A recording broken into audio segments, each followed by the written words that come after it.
Hello, I'm Dave Johnson from Sierra Sotheby's International Realty. And I'm his wife, Sarah. And we are here talking about living in Reno. And this video is specifically about the things I wish I would have known when I moved to Reno, almost a decade ago.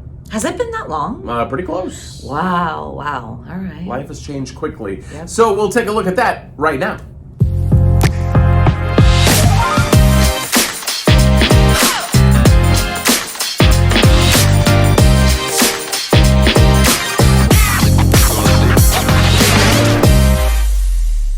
So in this video, we're going to take a look at some things that I wish I would have known in moving to Reno, Nevada when I did that years ago. You did that long before I did. Yes, I went to college. I went to the University of Nevada. So when I was searching out Reno, it was definitely a different time in my life. I wasn't an adult. I wasn't, I was just... You were legally an adult, but, Yeah. 17, 18 years old, looking for a great university to move to. At the time, Reno was the biggest little city. It had a great university in a small city where everybody knew everybody, and Reno has definitely changed since then. We feel like we need to change it to the littlest big city. Oh, that's cute. Yeah. I mean, it's getting close to that, that's for sure, with so many people moving to our area. But one of the things I wish I would have known when I first moved here, which I learned very quickly, just a quick Google search, is houses are not cheap in Reno. They really aren't, especially if you are moving from a place like Texas or the South. You might have some sticker shock. That is considered cheap to people who are moving east out of California or the Bay Area or Southern Nevada. Yeah, I mean, the median home price in the Reno area is above $500,000, and like where I grew up in the Midwest, I believe the median home price in Kansas City is in the twos, maybe about $300,000. So just one example. There's also parts of Texas you mentioned actually where some parts of Texas are in the ones and 200,000. So it depends on what part of Texas, but right. It is wild to see the different median home prices. And I remember I moved to Reno from Las Vegas,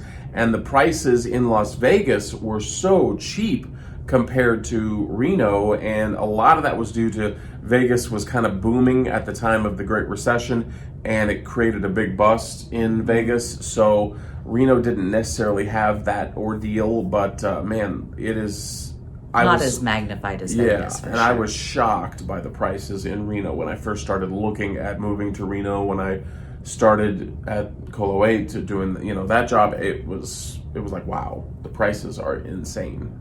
So that was kind of sticker shock for sure. And then people who are moving here from other states might not understand how our property taxes work. Yeah, that is a different one because, I believe in the Midwest, it was always based on the value of the home. And that tends to be where most areas focus the most on their property taxes. Are you talking about the value of the home at the time of sale? Yes.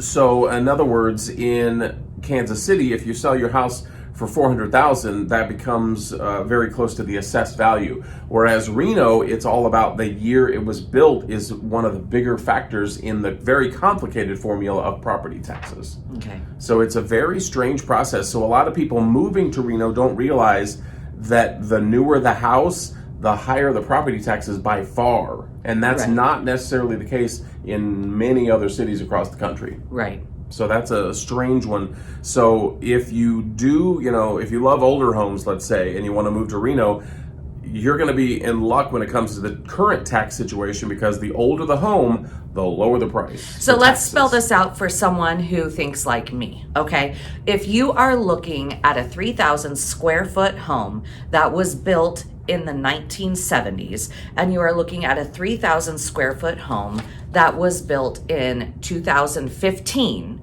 you will be paying more property tax for the home that was built in 2015, even though the square footage is the same. Right, and in most areas, it's based on the value of the home. It's the basic function and the basic formula of figuring the property tax.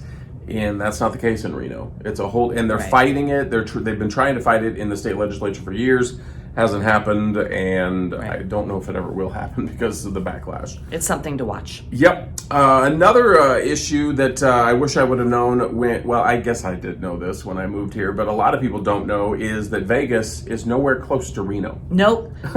Nope. We are in Las Vegas right now.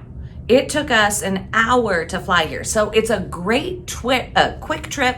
It's a great getaway. However, if you want to drive to Las Vegas, if you drive like me, it will take you about 8.5 hours to get to Las Vegas. If you drive like him, 6.5, easy. It's fine. So yeah, a lot of people, especially friends from the Midwest, don't realize that they think Vegas and Reno are like an 1.5-hour drive. right? Not No, even it's an close. 1.5-hour flight. Yeah, they're always shocked that we're closer to the Bay Area than we are to Correct. Vegas. Yep. So it's a short drive there. Also, one of the things that you may be surprised with when I wish I knew when I moved here is, like we mentioned earlier, it's not the biggest little city anymore. No, it is definitely growing.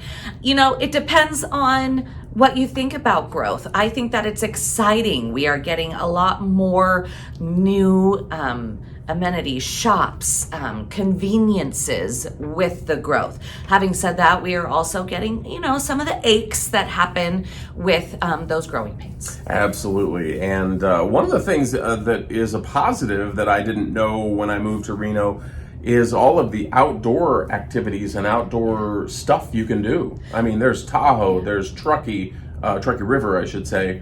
Truckee also is a great town. Also, so many hiking trails. Yep, it's a lot of stuff to do. Snowshoeing, you've tried to get me into. I know. I even bought him snowshoes, and I have yet to take him snowshoeing. But there's this great place called Chickadee Ridge.